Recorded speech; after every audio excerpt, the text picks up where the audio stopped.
నిరుద్యోగుల పోరాటం కేసీఆర్ ప్రభుత్వాన్ని పడగొట్టు. కేసీఆర్ ప్రభుత్వం ఓడిపోవటం కేవలం నిరుద్యోగుల మూలంగా జరిగింది. అట్లాంటి నిరుద్యోగులకు రుణం తీర్చుకోవాల్సిన బాధ్యత మాపై ఉన్నది. ఇలా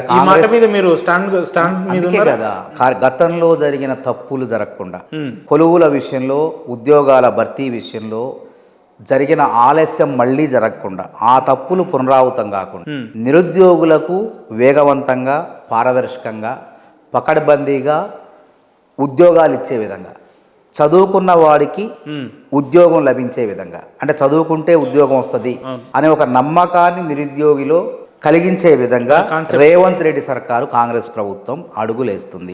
అడుగులేసే క్రమంలో సహసిద్ధమైన డిమాండ్, నిరుద్యోగి అనేవాడు ఎప్పుడు కూడా ఏదో ఒక అలజడితోనో ఆందోళనతోనో ఉంటాడు. ఆ అలజడిని పోగొట్టాలి. ఈ ఆందోళన ఎందుకు అంటే గందరగోళమైన పరిస్థితులు గతంలో, అంటే ఏ ఎగ్జామ్ ఎప్పుడు ఉంటుందో, ఏ నెలలో ఉంటుందో, ఎప్పుడు వస్తుందో, వరుస ఎగ్జామ్లు ఉంటాయి ఒక్కోసారి.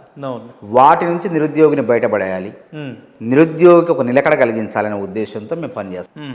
పనిచేసే క్రమంలో డిఎస్సి వాయిదా వేయాలి, అదేవిధంగా గ్రూప్ 2ని వాయిదా వేయాలి, చదువుకోవడానికి సమయం కావాలి అని నిరుద్యోగులు కోరటం జరుగుతుంది. ఇది నిజంగా సహసిద్ధమైనటువంటి న్యాయమైన డిమాండ్.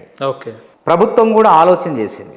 ప్రభుత్వం అంటే ముఖ్యమంత్రి గారు ఈ యొక్క పోరాటాన్ని అన్నీ చూసి నాలాంటి వాళ్ళని కూడా పిలిపించుకొని, మాతో పాటు అందరిని కూడా, ఎవరైతే దీంట్లో ప్రవేశం ఉంది ఈ రంగంలో, పిలిపించుకొని, అధికారులను కూడా పిలిపించుకొని, మాకన్నా ముందే ఆయన గ్రూప్ 2ని వాయిదా వేయండి, డిఎస్సిని వాయిదా వేయండి, మనకు వచ్చిన నష్టమైంది, నిరుద్యోగుల కోసం మనం చేయాలి కదా అని వారు చెప్పడం జరిగింది.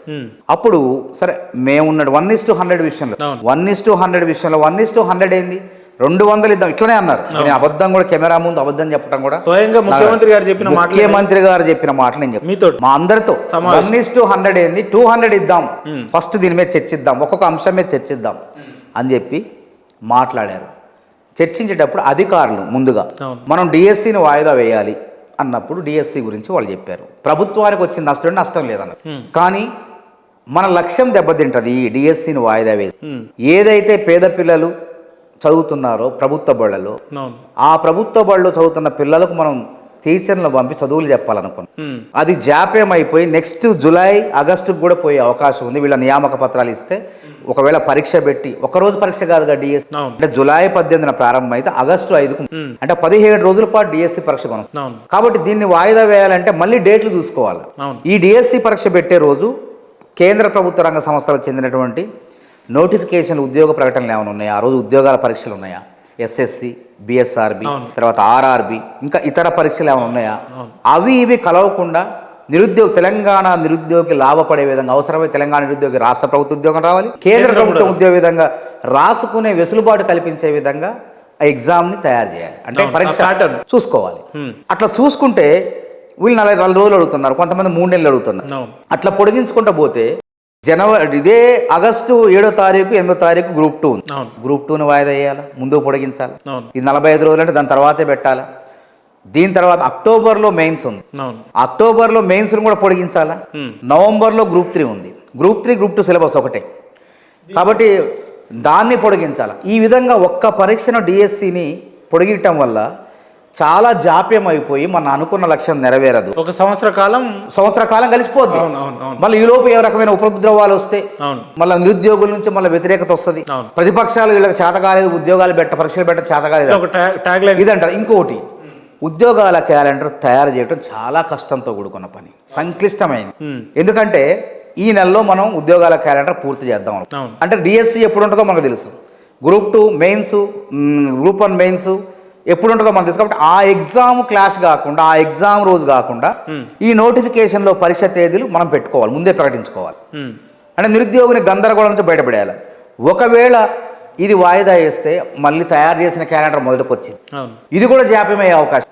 మనం ఏం లక్ష్యం పెట్టుకున్నాం, ఏడాదిలో 2 లక్షల ఉద్యోగాలు భర్తీ చేయాలని. చాలా మంది అనుకుంటారు ఏడున్నాయి ఉద్యోగాలు. ఆ ఉద్యోగాల సంగతి తెలవకుండా, అవగాహన లేకుండా మాట్లాడుతుంటారు. ఉన్నాయి, ఉద్యోగాలు ఉన్నాయి. సిఆర్ బిస్వాల్ కమిషనే 1,91,000 చెప్పి, కేసీఆర్ మొదట్లో తొలి సర్కారులో అసెంబ్లీలో ఈటల రాజేందరే 1,07,000 ఉద్యోగాలు ఉన్నాయని చదివింది. ఇంకా పదవీ విరమణ రేటు అంటే నిరుద్యోగులకు అన్యాయం చేసే విధంగా కూడా కేసీఆర్ ప్రభుత్వం నిర్ణయం తీసుకుంది 3 ఏళ్ళు ఏంటంటే ప్రభుత్వ ఉద్యోగుల వయోపరిమితి పెంచి 3 ఏళ్ళు 3 ఏళ్ళు పెంచడం మూలంగా నోటిఫికేషన్లు ఆగిపోయినట్టే కదా, నిరుద్యోగులు నష్టం అరువు మొత్తుకున్నాయి. అవును. బోడా సునీల్ నాయక్ ఎందుకు చనిపోయింది? అవును. ఆ కారణంగా చనిపోయింది కదా. బోడా లైవ్లో వీడియో తీసి మహబాద్ ఈ విధంగా నష్టం జరిగే అవకాశం ఉంది. చదువుకునే నిరుద్యోగులకు అన్యాయం జరిగే అవకాశం. అందరికీ మేలు చేయాలంటే మనం ఉద్యోగాల కేలన అంటే సర్వరోగ నివారణ జిందా తెలియదు. అదేవిధంగా నిరుద్యోగ సమస్త సమస్యలకు పరిష్కారం ఏంటంటే ఉద్యోగాల క్యాలెండర్. అవును. ఈ ఉద్యోగాల క్యాలెండర్ వేసిన ఒకవేళ ఉద్యోగాల క్యాలెండర్ జాప్యం అయితే కోచింగ్ సెంటర్కి లాభం, అవును. వాళ్ళ ఉనికి ఉండదు. ఒకవేళ ఉద్యోగాల క్యాలెండర్ జాప్యం అయితే ప్రతిపక్షాలకు లాభం, వాళ్ళు పోరాటం చేయడానికి నిరుద్యోగ అంశాన్ని సాగుగా చూపించి అందులో జొరబడి పోరాటం చేసే అవకాశం. ఇప్పుడు అశోక్ అనే అతను చేస్తున్నాడు, ఆయన గురించి చేస్తున్నాడు కాబట్టి మాట్లాడుకుందాం. ఇదొక విచిత్రంగా ఏంటంటే కోచింగ్ సెంటర్ వాళ్ళు ఎక్కడైనా ఉద్యమాలు చేస్తారా? విద్యార్థి సంఘాలు చేయాలా? వాళ్ళు చేస్తే ఒక న్యాయబద్ధం. నిరుద్యోగ సంఘాలు చేయాలా? వాళ్ళు చేస్తే ఒక న్యాయబద్ధం.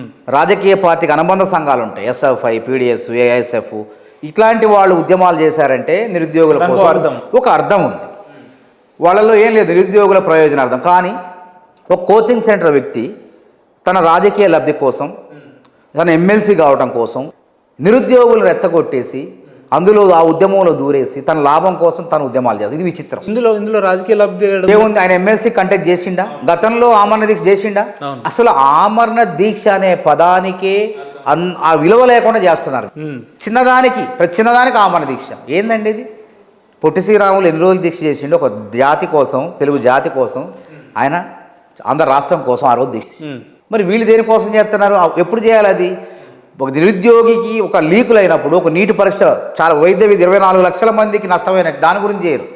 ఇక్కడ వేగవంతంగా పారదర్శకంగా ఉద్యోగాలు పెట్టాలి, ఎటువంటి ప్రశ్నాపత్రాలు లీకులు లేకుండా కష్టపడి చదివే నిరుద్యోగ ఉద్యోగం ఇవ్వాలని చెప్పి మేము ముందుకు పోతుంటే ఉద్యోగాల క్యాలెండర్ రాకుండా 2 నెలలు వాయిదా పడితే ఏమైతుంది? 3 నెలలు వాయిదా పడితే 2 బ్యాచ్లు 4 బ్యాచ్లు వస్తాయి.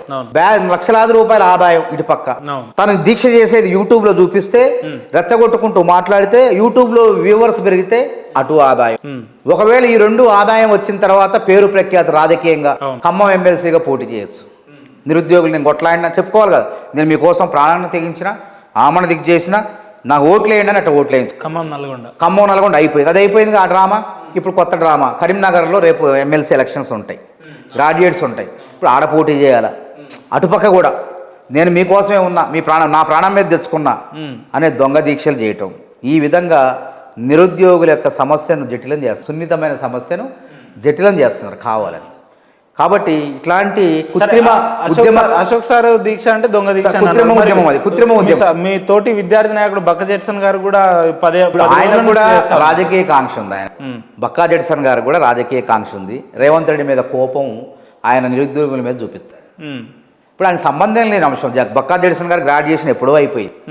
ఆయన రాజకీయంగా ఆయన స్థాయి ఏంటంటే నిరుద్యోగుల గురించి విద్యనే ఉన్న విద్యార్థి సంఘాలు, నిరుద్యోగ సంఘాలు కూడా. ఆ నిరుద్యోగ సంఘాలు ఎప్పుడైనా పనిచేసిండా? లేదు. విద్యార్థి సంఘాల్లో ఎన్ఎస్ఐలో ఎప్పుడు ఉన్నాడు, అయిపోయింది. ఆయన ఎన్ఎస్ఐ ఆ దశ దాటం, టర్మ్ అయిపోయింది. ఆ టర్మ్ అయిపోయింది. ఆయన ఎవరి మీద కొట్లాడాల? పార్టీ పరంగా, పార్టీ అంశాల మీద, వీటి మీద, రాజకీయపరమైన అంశాల మీద కొట్లాడాలి. ఇప్పుడు ఆయన కూడా నిరుద్యోగ అంశం మీద దిగొచ్చి కొట్లాడుతున్నాడు. రేవంత్ రెడ్డిని ఇరుకుని పెట్టే కార్యక్రమం బక్కా జెట్సన్ సస్పెండ్ చేసింది కాబట్టి ఆ కసితో, ఆ కక్షతో ఆయన కూడా ఎమ్మెల్సీకి పోటీ చేసి. ఇప్పుడు నేను 10 ఏళ్ళు నేను నిరుద్యోగుల గురించి కొట్లాడినా, నాకు ఎమ్మెల్సీ కూడా అవకాశం లేదు. అడిగి మౌనంగా ఉన్నా. నిజంగా ఎవరు అర్హుడు? నేను అర్హుడిని. 10 ఏళ్ళు నిస్వార్థంగా ఏమైతే తెలియదు కొట్లాడినా, నాకు టికెట్ ఇవ్వలేదు. అప్పుడు అయినా నిరుద్యోగులను కొట్లాడినాం, ఎమ్మెల్యే టికెట్ ఇవ్వలేదు. ఎందుకంటే నేను విద్యార్థి నిరుద్యోగుల నుంచి వచ్చి రాజకీయంగా నేను ఎదగాలని వచ్చిన, రాజకీయంగా ఎదిగి మళ్ళీ నిరుద్యోగులకి విద్యార్థి సేవ చేయాలనుకున్నా. నా లక్ష్యం, నా పోరాటం, నాకు అవకాశం రాలేదు. మళ్ళీ ఈ విధంగా అధికార పార్టీలో వచ్చిన, మళ్ళీ నిరుద్యోగులు సేవ చేస్తున్నా. ఇప్పుడు నేను నిరుద్యోగ జేఏసీ అని పోలే కదా, రాజకీయ పార్టీగా పోయినాం. దీంతో సంబంధం ఉంది కాబట్టి ఈ రోజు ఈ అంశం గురించి మాట్లాడతాను. కానీ వాళ్ళకేం సంబంధం ఉంది? గతంలో ఏమన్నా చరిత్రకంగా వాళ్ళ నిరుద్యోగుల గురించి ఏమైనా ఉన్నారా? అకస్మాత్తుగా తయారైనటువంటి నిరుద్యోగ నాయకులు, దాని వెనక రాజకీయ ప్రయోజనాలు, అంటే వీళ్ళ రాజకీయ ప్రయోజనాల కోసం నిరుద్యోగుల జీవితాలతో ఆడుతున్నారు. అంటే వీళ్ళు ఏంటంటే మేము ప్రాణం మీద తెచ్చుకుంటున్నాం, నేను చచ్చిపోతాం అని చెప్పి ప్రభుత్వాన్ని బ్లాక్మెయిల్ చేసి కృత్రిమ ఉద్యమం చేస్తున్నారు. ఆమరణ దీక్ష యొక్క విలువను తగ్గిస్తున్నారు.